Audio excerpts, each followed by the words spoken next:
I saw the reflection of my mannequin in the window and I straight up thought it was a person just then. Hello and welcome to a new vlog. As you watch this, I am currently editing my previous vlog. The more you know. Today is the 27th of February and last night I started A Soul to Guide by Opal Rain. This is the book 4 in the Duskwalker series. 4 of 8, so nearly halfway there. Now I feel like maybe I should just disclose, like, this is book 4 in a series, so like there is a very high chance I might accidentally say something that spoils the previous 3 books. So if you're interested in reading this series and you want absolutely no spoilers, maybe don't watch this or skip into like another book and see if you're interested in hearing my thoughts on that instead. But if you're either don't care about spoilers or you're interested in hearing my thoughts on this book, you can stick around. So last night I read the prologue and chapter 1, so really not far into it at all. Already loving what we've got. So we've got Raywin is an elf, so very different to the humans that we've had so far. And I love the fact that she's blind. Opal did a great job of getting sensitivity readers to come in because I don't feel like her being blind is like her whole character, but it is a really important part of her story. It just feels really like balanced. But I'm really excited, just looking forward, because inevitably this is going to be a love story between her and one of the Duskwalkers. They always have, you know, consent and female pleasure at the forefront of their stories, and I'm really looking forward to a book that can't necessarily rely on a physical description for those intimate scenes. It's not like a prediction, it's just something I'm really excited to see. Already I really like how the story's getting set up. We've got the grumpy sunshine element, we've got the world's kind of expanded. We went to like where the elves came from. That was just cool to see, you know, a different world, and then to have a comment on their, I guess, a utopian society versus, you know, humans just being awful when she comes to Earth. I'm probably going to read another 200 pages or so before I check in, but I'm not going to start that immediately. I'm going to finish editing this vlog, so if you haven't checked that one out, make sure you do. I'll catch you in 200 pages.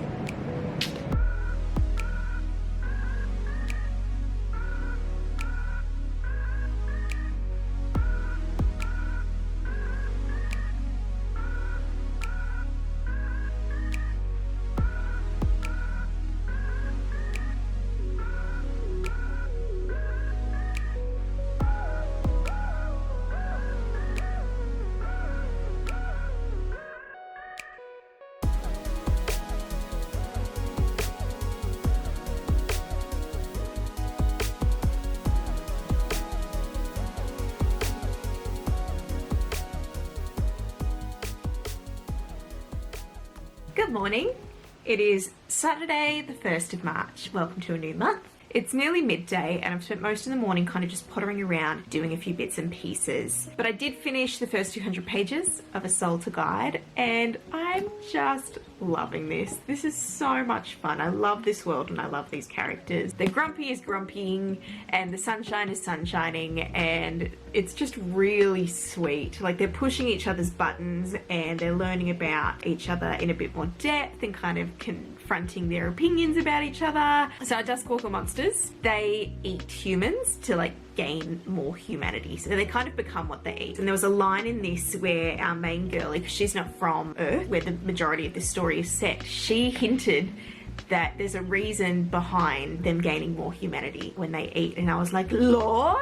You're giving us lore? I'm so excited. But that was like really not that far into the book. That was like 60 pages in. So I was like, okay, so you're teasing me and then I will get lore like in 400 pages from now. But that's got me super excited to find out a little bit more about this world and the wider politics that have surrounded it. I really like Merrick, our Duskwalker character. Honestly, this was a series I've started and I loved, and I was kind of expecting as we go through for the stories to kind of have a lot of similarities. I'm so impressed that every story remains unique and interesting whilst following similar beats. One of the scenes that I was really looking forward to in reading this, I've seen it in multiple things before, but where the blind character to use their sense of touch to see someone else, and we had that scene with her and the Duskwalker, and because he is quite literally a monster, it wasn't quite the scene that I hoped it would be, but it was also really interesting. So at the 200-page mark, we're starting to finally break down the boundary and start exploring attraction between the two of them. So I think the next section I'm going to really enjoy,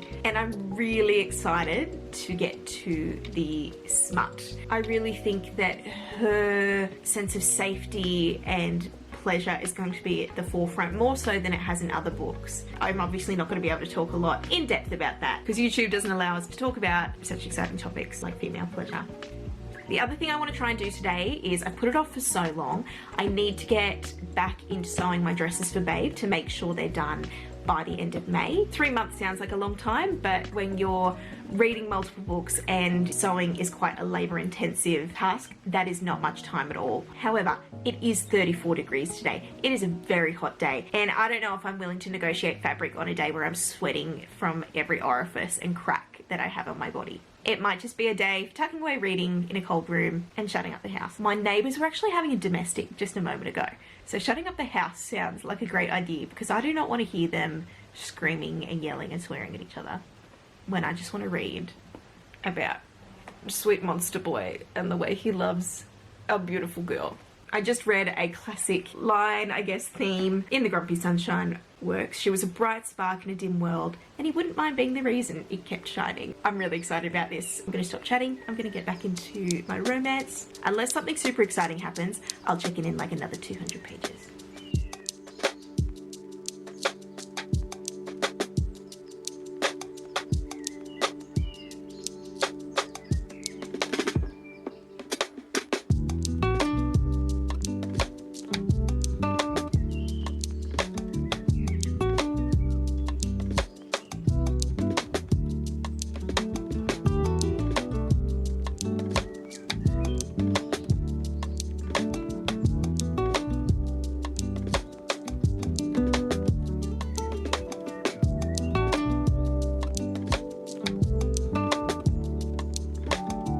Today was not the day to decide to rearrange my bookshelves.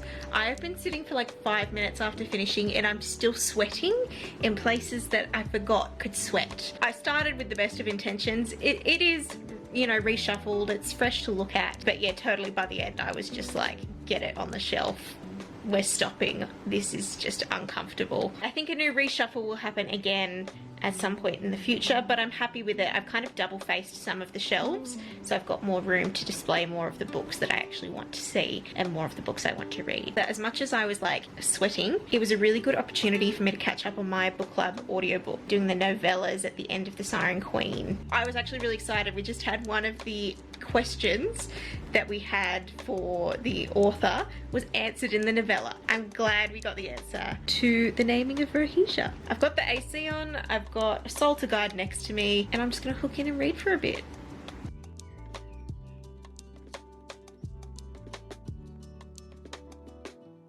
She's like, there's no spiders in this room. What the hell? And I'm like literally the opposite of her. I think he likes her. But so she gets like all injured and he's just like, go and sort yourself out, don't work. And now she's like at their rooms cleaning up and he's like, hey, I don't recall telling you to continue your duties. I told you to go look after yourself. You care about her well-being. Oh my goodness. These boys who just like, just not nice. They don't like anyone. They don't like anyone. Oh, okay. She's doing out like way down. Big dude has to like carry her to get down the cliffs. When she gets anxious or sad, he like generally describes like the environment, trying to make her like feel safer. And he says, if I could lend you my sight, I would. He's looking around and like through some magic that neither of them really understand, she borrows his sight. That's really cool. And he's like, give it back. And she's like, I don't even know how I took it. This whole like trade for a trade reminds me of something happens in Throne of Glass and I can't say anymore. Later this year. I know. Look, I even wrote it down. I So can't it's see easy that far, access. but I believe you. It's booked in. It's in the schedule. It's booked in.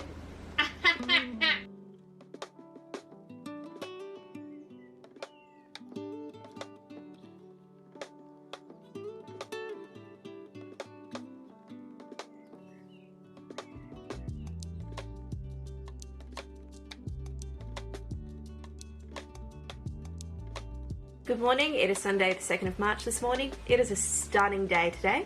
I'm very excited to have a day off. Last night I got about halfway through A Soul to Guide. Romance has certain formulas, right, that it needs to tick off in order to meet the romance genre. There is a Duskwalker subcategory on this list, and I feel like we've now ticked off everything bar one that's on that list. So we found out all the kind of animalistic, beastly elements that our Duskwalker merit. We've met some of the Duskwalkers that are going to occur in future books. We've had our first spicy scene.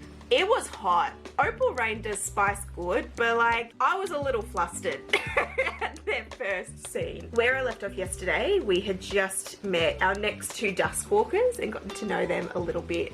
I am so excited to read their books. I was literally just telling Tej that like, most of the Duskwalkers we've met up to this point have kind of been like old and grumpy, and our next two are just really like curious, kind of more similar to our second Duskwalker that we met because they're kind of younger and haven't eaten as many humans. They don't have as much humanity. They just seem to be really open to learning, and I think that'll just be a great book to read. But anyway, I'm not there yet.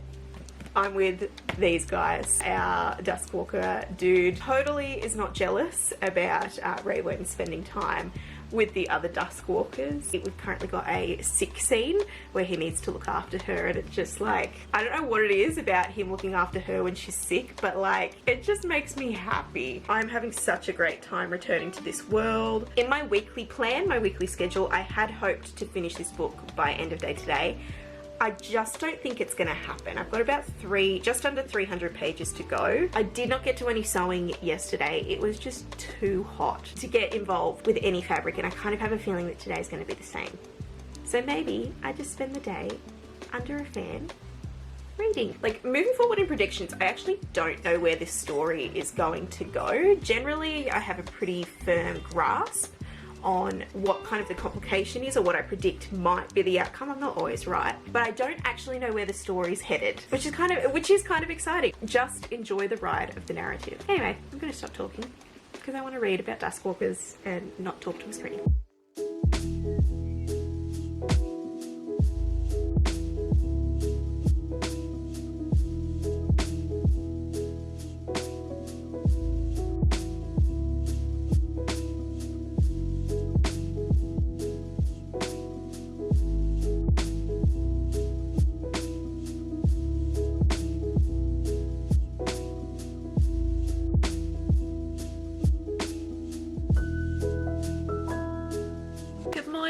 It is Tuesday the 4th of March today, and yesterday I finished my Duskwalker book. This whole series, it just feels like going home. The story and this world and these characters, even though it's new characters with every book as our primary characters, it's like a big warm hug, and I just get excited about going back to this world and learning more about it. I really liked the love story between Merrick and Raywin, and I really loved how some of the reveals that happened in this book will have consequences on the overarching story. That is one of the big strengths of this series. Even though it's a series of standalones, things that happen in the books have overarching impacts that determine the outcome of future books. And it's probably one of the reasons I like it as much as I do. Normally I've got a pretty good kind of grip on what the story is going to be. Like, it does have an element of predictability, but this one, I was in the last 20 pages and I was like, I don't know how this is going to end.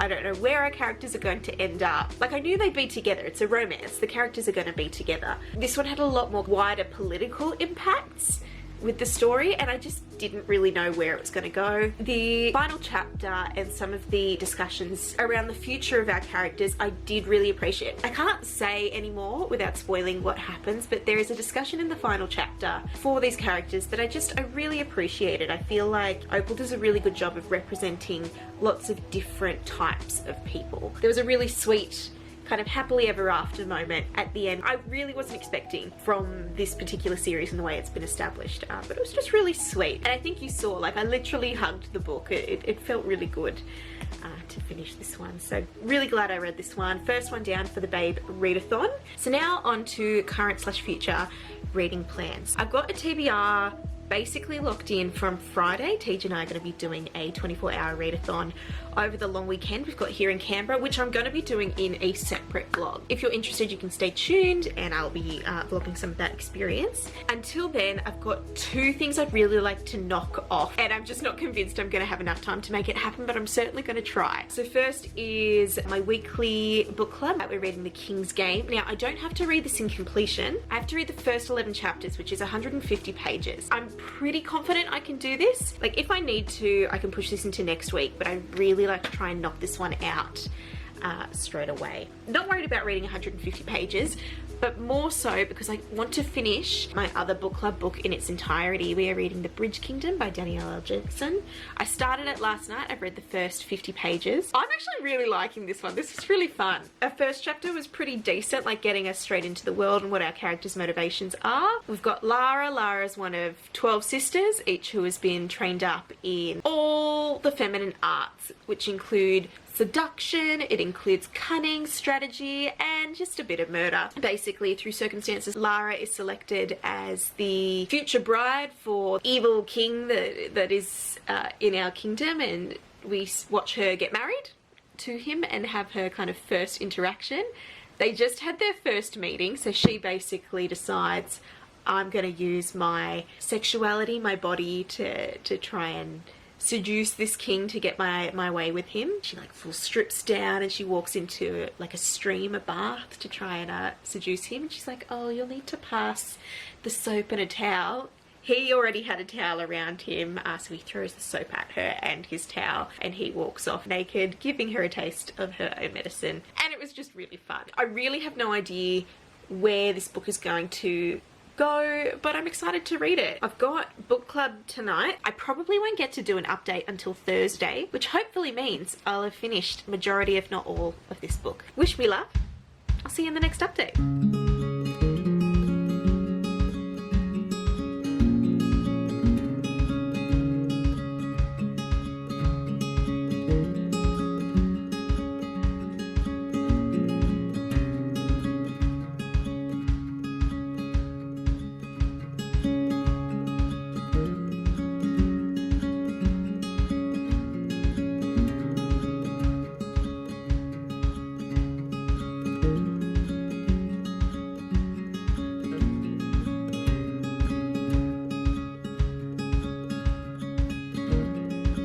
It is Thursday the 6th of March today. I woke up feeling really flat. I just like did not have it in me. Had a bit of just a flat day at work. Didn't do as well as I could have. But I have to find it because I have today to read the last 150 pages of The Bridge Kingdom. This knocks off one of my book club reads for the week, but it also makes sure that I am prepared and ready to go for our 24-hour readathon tomorrow. I'm planning to do a whole separate vlog for that, so I really just wanted to start like a book fresh. I don't think I've done a check-in for this one so far. Look, I'm liking it. I don't dislike the book, but I also feel like there's a lot of teasing of the relationship that's in this, and I really like our 2 lead characters, our male and our female main character. I like them together, but I'm also like wanting kind of more development from it, I guess. But I'm also aware that because of the nature of the plot of this, that can't happen until probably the second book. Like, it's probably not going to happen in this book. Luckily, this is a series, so I can continue. And to be honest, I felt very similarly when I read Guild, and the Plated Prisoner series that I completed last year was one of my favourite reads of the year. So I'm not like disappointed or anything that this is potentially looking like a 3-star read. The chapter I just finished, our characters had a bit of a conflict, and I think this conflict is going to incite just some more interesting plot and character development, and I'm ready for it. In the last kind of 100 pages or so, there has been like some really fun, like some action sequences, some fun lines and fun banter, like some good stuff that's in it. I'm not saying it's bad, I just am ready for something to progress, something to happen. And I do think that that's going to happen. The chapter I just finished, we had a bit of a conflict between our 2 leads, and I'm optimistic that this conflict will kind of push particularly our FMC into confronting some of her beliefs, and I think that'll push her into being a bit more emotionally vulnerable and moving this relationship forward. I'm gonna stick my forest timer on, sit and read for about an hour, and then go make some dinner.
It is Friday the 7th of May, and last night at like midnight I finished The Bridge Kingdom. I have kind of mixed feelings about this. I feel like it was very safe. Like, I don't actually think predictability is a bad thing in books, but like there were so many opportunities for just delving in a little bit deeper. My biggest issue is the insta-love factor. It is a big ick. Like, I just don't understand. Just tell us why the characters like each other. And like, it was so close. It was so close to having it. So the whole premise revolves around our two main characters. Our main female and main male character are in a political marriage. She's been trained up as this kind of like assassin warrior. And the whole thing is she's going to infiltrate this kind of richer kingdom and help to bring prosperity to her own. We kind of deal with ideas of like, who's telling the truth, whose actions speak louder than their words. There were some really fun scenes between Lara and Aaron. Like, there were multiple times where I went, yes, like we're getting the fun, flirtatious, like interesting energy between the two. And it felt like quite literally overnight, they went from, oh, they're kind of cute, to full on like, I'm in love with you, I would die for you. To go from attraction to I would die for you is a big leap, and I just wish we had a little bit more development in between before we got to that point. So the big conflict at the end, whilst I enjoyed like the plot, I actually liked everything from like the big final conflict through to the end. I think it's set up really well for book 2, but the stakes didn't really make sense because we weren't really told why. With that criticism being said, I actually had a really fun time reading this book. I think this will be a really fun one to discuss with the book club, and I am going to continue into the rest of the series. I think it's set up for a really interesting book 2 with some badass females leading the way, and that has me very excited. I have been given an early mark from work today because it's a long weekend in Canberra where we are. It's currently 1 o'clock, and later today Tej and I are going to start a 24-hour readathon. Now, I was going to try and get a few pages into my next book club book. I haven't started it yet, and to be honest, I will be reading for the next 24 hours and not doing much else. So I think I'm just gonna hold on to that one. I'll still have Sunday through Tuesday to try and catch up on that book. So 2 books this week. I think that is a very solid effort. Thank you so much for watching. I hope you liked having a chat and coming along with me through my kind of everyday routine. And if you want to stick around, click that subscribe button. I will be vlogging the 24-hour readathon. So if you want to watch me be really tired and suffering, this is going to be the channel for you. Thanks so much for watching. I'll see you in the next one. Bye.